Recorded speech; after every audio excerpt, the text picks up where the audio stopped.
Достор, бүгүн сүйлөмдөрдү толуктоо боюнча акыркы сабагыбыз. Ошондуктан мени кунт коюп уккула. Биринчи мисал.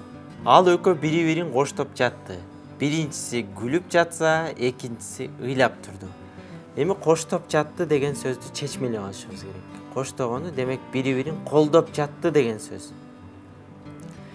Асы туура эмес. Анткени бирөө күлүп жатса, бирөө ыйлап жаткандыгы бул карама-каршы болот. Б варианты. Биринчиси ырдап жатса, экинчиси бийлеп турду. Бул туура жооп болушу мүмкүн. Себеби бул бири-бирин коштогондукка жатат. В варианты. Бирөө сүйлөп жатса, экинчиси бакырып жатты. Бул да бири-бирине карама-каршы келет. Ошондуктан В варианты дагы туура эмес. Г варианты. Бирөө иштеп жатса, экинчиси ойноп жатты. Бул дагы бири-бирине карама-каршы келет. Ошондуктан туура жооп Б варианты. Экинчи мисал. Журналга караганда китеп окуган кызыктуу. Мен мурунку сабакта айтып өткөндөй, турмуштук факт же факт эмес деген принцип менен бул суроонун туура жообун табышыбыз керек. Мисал үчүн, бир адамга журнал окуган кызыктуу болушу мүмкүн, экинчи адамга китеп окуган кызыктуу болушу мүмкүн. Ошондуктан А варианты туура эмес. Дарыланганга караганда оорунун алдын алган жакшы. Бул факт. Бул туура жооп болушу мүмкүн. Ырдаганга караганда бийлеген рахаттуу. Бул деле А вариантындагыдай. Себеби бир адамга бийлеген рахаттуу болушу мүмкүн, экинчи адамга ырдаган рахаттуу болушу мүмкүн. Ошондуктан В варианты дагы туура эмес. Басканга караганда чуркаган ден соолукка пайдалуу. Бул да туура эмес жооп, анткени басканда, чуркаганда ден соолукка пайдалуу. Өзүңүздөр көрүп тургандай, туура жооп Б варианты. Үчүнчү мисал. Сенин досуң ак жүрөк, жылдызы ысык, ана боштук берилген, кыскасы эң мыкты. Бул сөздөн кыскасы деген сөзгө, кыскасы деген сүйлөмдүн 3-чү даражадагы мүчөсүнө көңүл бурушубуз керек. Демек, бул сүйлөмдү жыйынтыктап жатат. Эми ага чейинки берилген сөздөргө маани беришибиз керек. Ак жүрөк бул позитивдүү маанайдагы сөз. Жылдызы ысык дагы позитивдүү маанайдагы сөз. Ал эми мындан кийинки сөз дагы позитивдүү маанайдагы сөз болушу керек. Ак кол негативдүү маанайдагы сөз. Жоон көкүрөк негативдүү маанайдагы сөз. Кол ачык позитивдүү маанайдагы сөз. Берешен дегенди билдирет. Ал эми кош көңүл дегенде негативдүү маанайдагы сөз. Ошондуктан туура жооп В варианты. Бул шаарда маршрутка үчүн жол кире акысы 10 сом турат. Маршрутка аялдамага токтогондо бир адам отурду. Ал айдоочуга 20 сом сунганда, айдоочунун канча кишиге деп сурашынын кажети бар. Кажети жок, анткени бир эле киши отурган. Белгилүү өзүнө гана 10 сом төлөгөндүгү. Ошондуктан А варианты туура эмес. Б вариантын карайлы.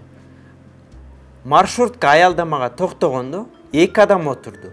Алардын бирөөсү айдоочуга 10 сом сунганда, айдоочунун канча кишиге деп сурашынын кажети жок. Туура. Себеби 10 сом сунса, ал өзүнө кара төлөп жатат. Бул туура жооп болушу мүмкүн. В вариантын карап көрөлү. Маршрутка аялдамага токтогондо 3 адам отурду. Алардын экөөсү 50 сомдон айдоочуга сунганда, айдоочунун канча кишиге деп сурашынын кажети жок. Бул туура эмес. Айдоочу сурашы керек. Балким бир адам 3-чү адамга дагы төлөп калышы мүмкүн. Ошондуктан В варианты дагы туура эмес. Акыркы вариант. Маршрутка аялдамага токтогондо 4 адам отурду. Алардын бирөөсү айдоочуга 8 сом сунганда, айдоочунун канча кишиге деп сурашынын кажети бар. Бул сүйлөмдө да кажети жок деген туура. Анткени 8 сом төлөп жаткандыгы, анын 2 сому жетпей калгандыгын билгизет.